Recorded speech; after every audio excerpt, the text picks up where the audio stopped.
Continuando, esse é o exercício número 8 do capítulo 2, na página 79.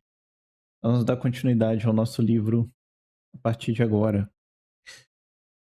Vou projetar minha tela para vocês, mostrar minha tela para vocês. E vocês estão vendo aí um notebook aqui no Colab que eu criei com file no notebook. E aí eu criei esse notebook, só organizei ele aqui um pouco para gente, para facilitar. E a primeira parte desse... Antes de chegar no exercício 8, nós temos que criar alguns dados sintéticos.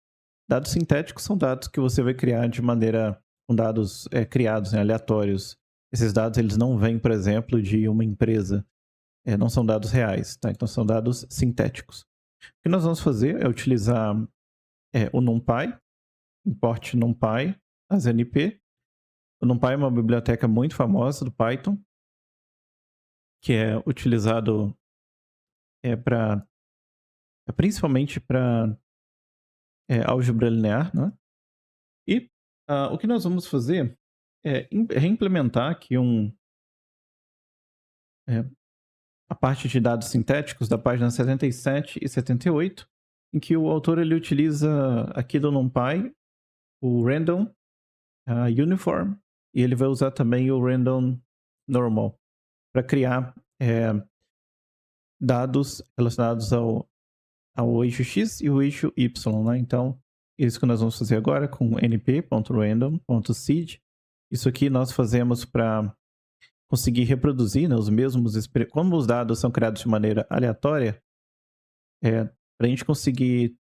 Para você conseguir reproduzir, né, os mesmos números que eu vou gerar aqui, você precisa estabelecer aqui o mesmo seed, tá?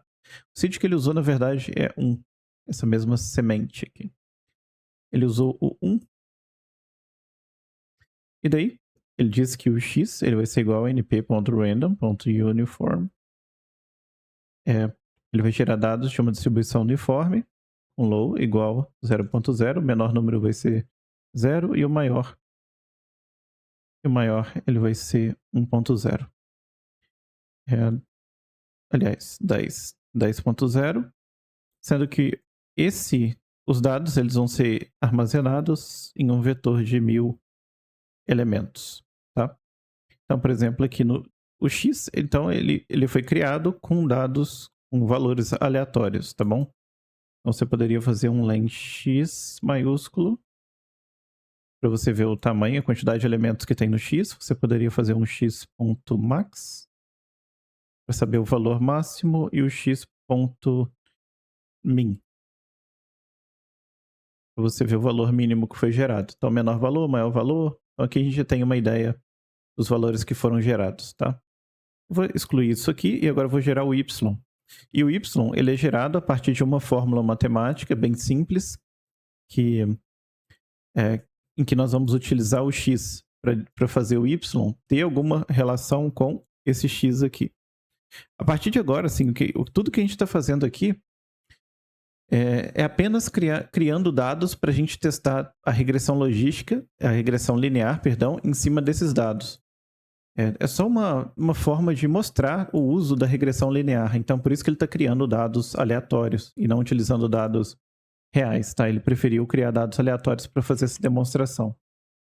E aí, uma das coisas que a gente vai precisar aqui é de uma coisa chamada slope, que a gente vai multiplicar com os valores de x, mais uma coisa chamada intercept, mais uma outra coisa chamada ruído, tá? Ou random noise. Ou então a gente poderia colocar só noise. Essas coisas não estão definidas ainda, então a gente precisa definir. A gente pode definir um slope, ele definiu como 0.25, o intercept como menos 1.25, ok? E o noise ele definiu como np.random.normal com lock igual a 0, média 0, e desvio padrão, que é o scale, igual a 1. E o size igual a 1000 elementos. Então aqui o que ele está fazendo é gerando também dados aleatórios de uma distribuição normal com média 0 e desvio padrão igual a 1. E esses dados estão sendo armazenados em noise. O que ele está gerando são 1000 números aleatórios. Aqui também ele gera 1000 números aleatórios, porém de uma outra distribuição. E com valores que podem ir aqui de 0 até que tem um limite em 10. Não necessariamente o menor valor vai ser 0, porque ele vai gerar os números de maneira aleatória entre 0 e 10. Ok, dado isso aqui, nós agora conseguimos executar e vamos ter o nosso x e o y. O que você pode fazer, claro, é importar aqui, import matplotlib.pyplot as PLT, executar, e aqui você vai usar plt.scatterplot, na verdade só scatter, e passar o x e o y com s igual a 1, e aí você vai ter uma visualização dos seus dados, tá? Vou colocar um ponto e vírgula aqui. Esses foram os dados gerados. Então você gerou dados para x e gerou dados para y, e aí você consegue gerar um gráfico a partir desses dados. Esse gráfico, acontece que esse gráfico é um scatter plot, que é um gráfico de dispersão, tá? Em português. Então cada ponto desse aqui é um elemento, é um par xy, beleza? Nós vamos utilizar esses dados aqui para criar para aprender um pouco mais sobre a regressão linear. O que a regressão linear ela tenta fazer é criar uma reta.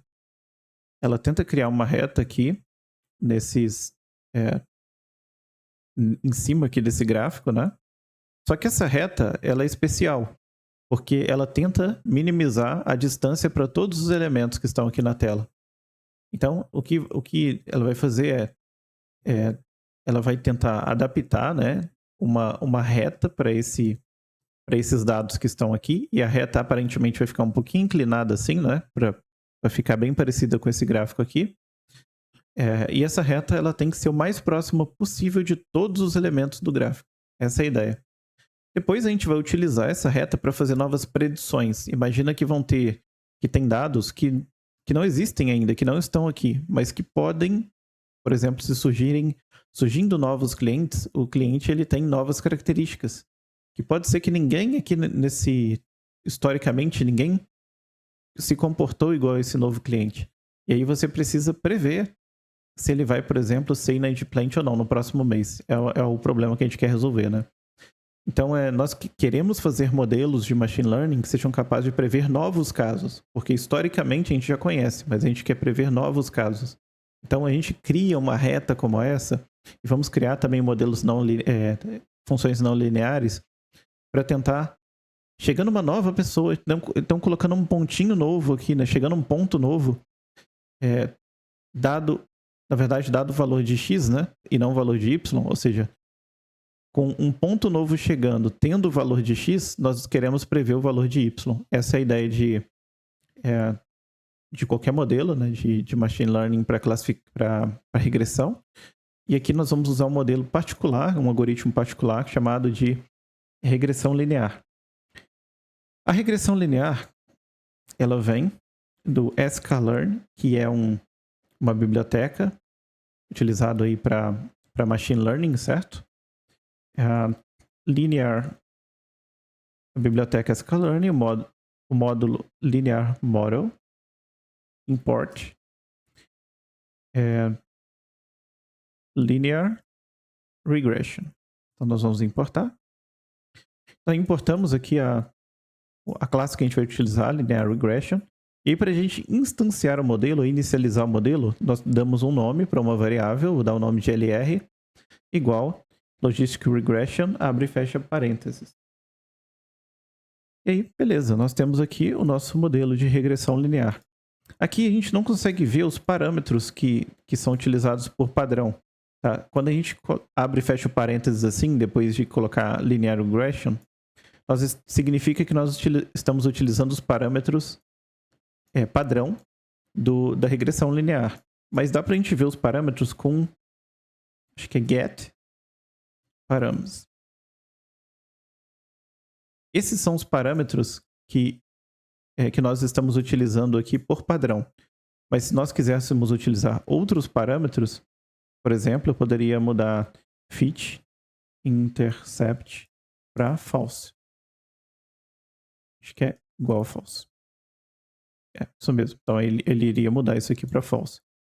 Uma outra forma de fazer isso mudar depois aqui com lr ponto positive igual a true, por exemplo. Que está como false, vou mudar para true. Então, ele muda para true. Tá? Então ele muda os parâmetros. Essa segunda forma, assim, não é tão comum. Você acaba não vendo tanto. Geralmente, quando você inicializa o modelo aqui, você já coloca os parâmetros que você deseja aqui dentro, tá? Uma outra forma de fazer isso aí é você ter um dicionário de dados de parâmetros. Então a gente cria um dicionário. Deixa eu copiar isso aqui. Isso aqui o dparams é um dicionário com esses valores aqui. E a gente acaba passando o dicionário aqui como parâmetros para o modelo. Desse jeito aqui, com 2 asteriscos e o dicionário. Aí você passa um dicionário como parâmetros para inicializar aqui um objeto dessa classe, que é o linear regression. Tá? Então, se eu mudar isso aqui, por exemplo, para false, ele vai trazer aqui para mim, do mesmo jeito que está aqui em cima. Tá bom? Vou tirar tudo isso daqui, vou deixar o padrão e nós vamos seguir para a próxima etapa, treinamento do modelo. Para fazer o treinamento do modelo, nós vamos usar o lr.fit e aí nós vamos fazer um x.reshape -1 e 1. Fazendo esse reshape aqui, nós mudamos o shape, ou seja, as dimensões do x. Se você fizer x.shape, olha só, ele é 1000 por nada aqui, né? Não tem nada depois aqui da vírgula. Se a gente fizer esse reshape, ponto shape, ele vai ter 1000 linhas e uma coluna. Então, quando a gente faz o lr.fit, ele espera que o x ele esteja num formato como esse, um formato de matriz, né? Com 1000 linhas e uma coluna, por exemplo. Ou de um vetor, né? 1000 linhas e uma coluna. Mas tem que estar explícito isso. Tem que estar explícito que eu tenho 1000 linhas e explícito que eu tenho uma coluna, tá? E o y. Então, passamos aqui o x e o y. Quando nós fizemos esse comando lr.fit, o que você está fazendo aqui é treinando. Aqui nós estamos treinando a regressão linear com base nos dados de x e as respostas de y. Nesse momento aqui, a reta está sendo construída, que nós falamos lá anteriormente, tá? Então ele olha para esses dados de x e as respostas y e constrói uma reta que minimize a distância para todos os elementos. Então, basicamente, o que está acontecendo aqui é o treinamento do modelo. Ou seja, lembra que a ideia era criar um modelo capaz de classificar entre pessoas que vão ou não vão ficar inadimplentes no próximo mês? Nós temos que treinar o modelo para que ele seja capaz de fazer isso. Quando a gente faz esse ponto fit, o treinamento ele está acontecendo. Então, nós estamos inicializando o treinamento e ele aconteceu e finalizou. Tá? Depois que o modelo ele é treinado, você consegue ver alguns parâmetros do modelo. lr_intercept e lr.slope.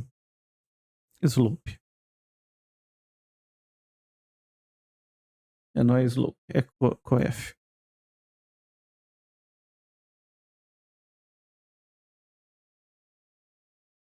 Vou colocar assim, que aqui tem o coeficiente e o intercepto. São os parâmetros do modelo. Esses dois parâmetros aqui são suficientes para você criar uma reta. Tá? Lembra da matemática que a função, né, para você criar a função aqui da reta, para você criar uma reta, é o ax mais b, certo? Sendo esse a aqui esse coeficiente. Então, a gente substituiria esse a pelo valor aqui do coeficiente. E o b, ele é um intercepto. Tá? A gente também chama isso aqui de slope e intercept. Então, a gente faria isso aqui, ó. A vezes x, sendo x os valores que a gente tem aqui em x, mais b. E com isso, a gente consegue... Isso aqui é a fórmula para criar uma reta, como aquela que eu falei que a gente iria criar no gráfico, né? Daqui a pouco a gente plota essa reta. Bem, em seguida, nós podemos fazer as previsões.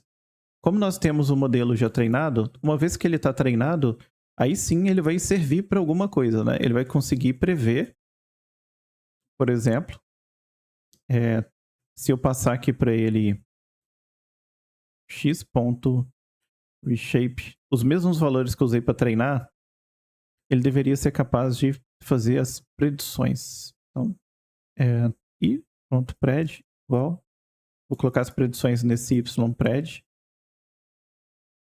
Opa. Ypred, beleza. Colocamos as predições aqui. Então, o que está sendo feito aqui nesse predict? O predict, ele é o seguinte, uma vez que o modelo está treinado, agora ele tem que trabalhar. Dado que chega um novo elemento, ou seja, um novo elemento, o que temos aqui no X? Nós temos vários números, certo? Muitos números aqui. Então ele foi treinado com esses números aqui. Dado agora que eu chego com um número novo, por exemplo, np.array, eu vou colocar isso aqui dentro de um array, mas eu vou colocar um número novo aqui, 0.01. Dado que eu tenho esse número novo aqui, qual que seria a previsão dele para y? Qual que seria o valor de y correspondente a esse número aqui? Certo? É isso que nós temos. Nós temos o x e o correspondente em y, certo? Agora nós queremos um valor novo e saber qual é o correspondente em y, que não existe no nosso vetor y. E aí, nós fazemos aqui ó, o predict desse valor. E ele vai dar um erro. Deixa eu ver por quê. Ah, porque ele não está no formato adequado. A gente tem que fazer um reshape. Vamos ver se é isso. Tá, agora está no formato adequado. Então ele está dizendo para mim que o modelo que eu treinei de regressão linear, quando ele olha para um novo elemento de x, como 0.01, ele está dizendo que a predição para esse valor é menos 1.254 e por aí vai. Então, essa é a ideia principal. Primeiro, instanciar o modelo, inicializar. Depois, treinar o modelo. E depois fazer as previsões. Tá? 3 passos aí pra gente. Para não ficar tanta coisa na tela aqui, eu vou colocar esse prédio até 10. Tá bom? O prédio ali tá até 10. E como próximo passo, nós vamos colocar isso aqui em um gráfico. Scatter, x, y. Isso na página 81, tá? Ele tá fazendo. Então eu tô seguindo esse 8.4, é a parte 4 do exercício 8. Tá? lt.scatter, lt.plot, x, y, pred, os valores preditos. Na cor vermelha, esse R ali é de red e esse S aqui é o tamanho das bolinhas. Tá? Então, o que ele está plotando aqui pra gente com o plt.scatter são essas bolinhas que estão aqui, tá? Em azul. E esse plt.plot, ele é essa reta que ele plotou aqui pra gente das predições, tá? Das predições que foram geradas. Então ele criou pra gente essa reta aqui. Então ele está dizendo que essa reta aqui é uma boa reta que representa bem esses dados que estão espalhados aqui. Naturalmente, a reta ela não cobre todos os casos, né? Ela está distante, por exemplo, desse cara aqui. Então, algum erro ele tem que ser admitido para que a gente consiga progredir aqui, né? Vamos lá, vamos ver. Bem, na próxima página, que seria a 82, tá? Começa a falar sobre métricas de desempenho, tá? E faz uma discussão breve sobre como que a gente mede se esse modelo aqui de regressão linear que nós criamos, ele vai ser útil ou não para aquilo que a gente quer fazer, tá? Então, uma das coisas que que ele fala é que nós temos que olhar para o negócio e saber se nós prevermos uma pessoa inadimplente de maneira incorreta, o que isso acarreta para o negócio? Ou o contrário, se a gente prevê uma pessoa não inadimplente de maneira incorreta, o que isso afeta no negócio? Muito do que você vai fazer em machine learning acaba com gerenciamento de risco, né? Você saber o quanto que custa cada erro do seu modelo. e também o quanto traz de retorno cada acerto. E no final das contas você consegue quantificar, precificar tudo isso, né? Não é uma tarefa muito simples fazer isso, ainda mais em contextos diferentes, toda a coisa toda muda, e é algo que a gente vai discutir mais no futuro, né? Por enquanto a gente vai, focar na parte de machine learning, do Python em si, e depois a gente vai olhar para o negócio, e entender mais essa parte do quanto isso gera pra gente, tá? Hã, beleza. Seguindo aqui, nós temos uma parte de avaliação de modelos, tá? Avaliação do modelos, que é, como eu falei, nós criamos o modelo, mas nós não avaliamos. Será que ele é bom? Será que ele é ruim? Como que a gente faz isso, no dia a dia, na vida real? Acontece que nós precisamos, eh, nós não podemos usar todos os dados que nós temos para treinar o modelo. O que geralmente é feito é uma separação dos dados em treino e teste. Tem outras formas da gente fazer avaliação do modelo que são até mais recentes. Só que vamos começar assim, separando os nossos dados em treino e teste. Para saber se o nosso modelo é bom, nós vamos treinar o modelo em dados de treino, que seria basicamente o exercício, a lição de casa que você faz, certo? Quando você está na universidade, na escola, tem a tarefa de casa, a lição de casa, tem a lista de exercícios. Isso é o que você faz para você treinar. E tem a prova. A prova, ela vem com exercícios similares, que você espera que sejam similares, né, ao que você viu. E, e a ideia é que você consiga generalizar o que você aprendeu estudando, certo? Então você estudou numa lista de exercícios, mas você espera que você consiga, dado um outro exercício, você consiga transferir esse conhecimento, ok? Ou seja, você consegue generalizar para novos casos. A ideia aqui com Machine Learning é o mesmo. É a mesma ideia. Você vai treinar criar um modelo com dados históricos que já aconteceram, a lista de exercícios. Mas você espera que esse modelo funcione para novos casos, pessoas que irão chegar agora, enfim, entendeu? Então ele tem que funcionar com novos casos. Para a gente saber se isso aqui funciona, é, uma ideia é você ter uma parte de treinamento e uma parte de teste. O teste não será visto pelo modelo, só será visto no dia da prova. Então, basicamente, é essa a ideia. E o treino, ele vai ser visto pelo modelo, porque o modelo vai treinar com os dados de treino, mas ele vai ser testado, nos dados de teste, ok? Mais para frente, nós vamos melhorar um pouco essa divisão e a avaliação do modelo, colocando novas ideias aqui, como treino, validação e teste, falando de cross-validation e por aí vai, certo? Então, a primeira coisa que nós vamos fazer é separar, dividir os dados em treino e teste. Então, na página 84, lembra que a gente está seguindo esse livro aqui, que está aí na descrição do vídeo. Ah, na página 84, nós temos o Train Test Split, que é o que nós vamos utilizar, beleza? Então, vamos fazer isso aqui. E nós vamos calcular a acurácia, tá? A acurácia nada mais é do que a taxa de acerto de todos os exercícios, quantos você acertou. Dos que você acertou ali, quanto que isso representa do total? Isso é acurácia. Vai ser a primeira métrica que nós vamos calcular e depois nós vamos é, entender outras métricas, por aí vai. Então, começamos com from, sklearning, learning.model selection, import, train, test, split. A gente vai fazer uma divisão dos dados que nós temos, que é o x, ponto reshape, menos 1, e do y, certo? É isso mesmo, né? É, isso aqui seria o train test split. Daria para fazer assim, né? Ele vai dar um resultado, e a gente deveria colocar aqui um random state igual a 24 e um test size igual a 0.2, significando que eu vou separar entre treino e teste, mas quanto que eu quero de treino e quanto que eu quero de treino e quanto que eu quero de teste? Eu quero só 20% dos dados como teste e o restante, 80% para treino. Daria para fazer dessa forma, ele vai retornar para a gente aqui um xtrain ytrain, aliás, xtrain, xtest, ytrain e ytest. Vai retornar 4 coisas pra gente, tá?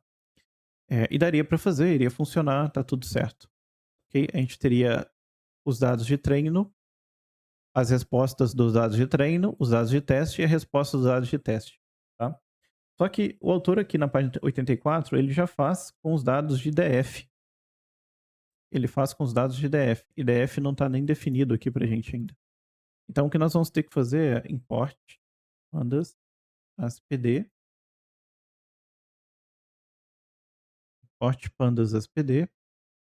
E aqui nós vamos ter que ler o nosso data frame, pd.read csv.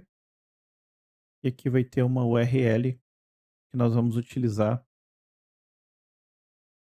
para ler. Okay?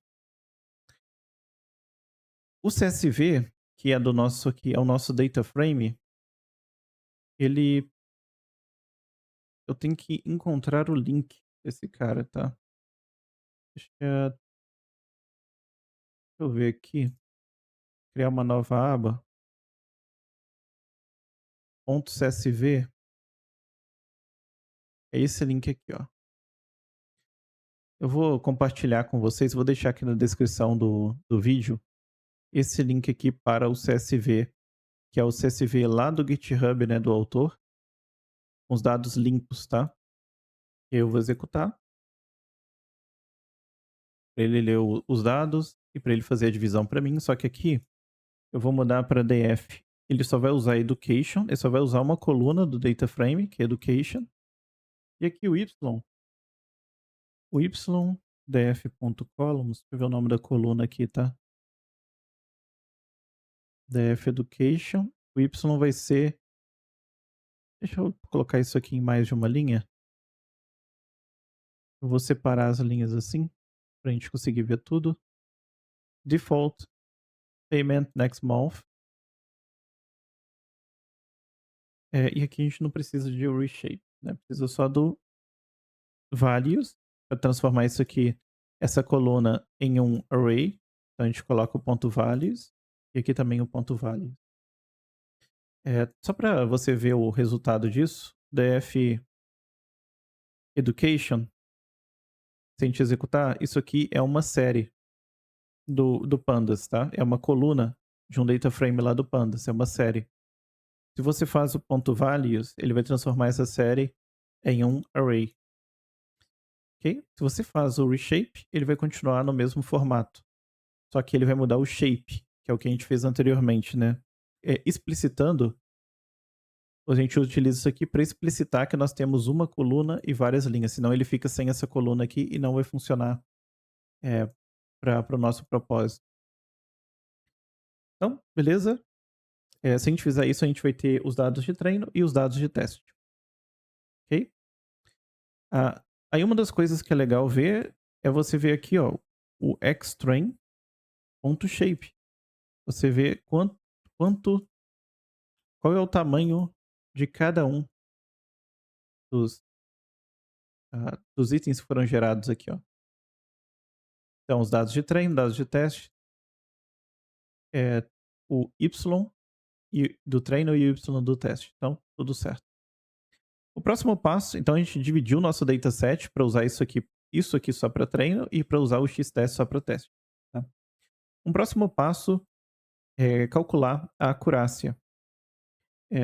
O que o autor ele faz, na verdade, ainda antes de chegar na acurácia, na página 85, é fazer um np.min do treino e np.min do teste, só para saber se a taxa de inadimplentes é parecida, se essa taxa aqui é parecida com essa. E realmente é só para saber se a gente está testando, se nós vamos testar o modelo em uma base de dados que é parecida com os dados de treino.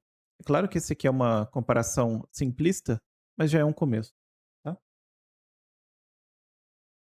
Então, ele começa a falar então sobre a acurácia e que dá para a gente calcular o quanto o modelo ele acerta. A gente treina o modelo e calcula o quanto ele acerta. Para a gente calcular, antes da gente chegar aqui na parte da acurácia, né, eu vou pausar esse vídeo por aqui e no próximo vídeo a gente continua falando sobre acurácia e a gente termina essa parte falando sobre acurácia e matriz de confusão. Beleza? Bem, vamos lá. Espero vocês no próximo vídeo.